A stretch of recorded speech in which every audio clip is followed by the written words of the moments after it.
Using the magic box, you can add bookmarks to your canvas.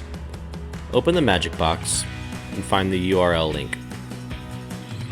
From here, you can type or copy and paste in a URL. Give it a title,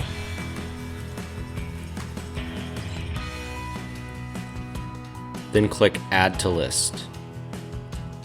In your list, scroll down and find the bookmark you just added. Click or touch and drag onto your canvas. Students and yourself can click on this link to open the web page in a new tab. However, you must be in present mode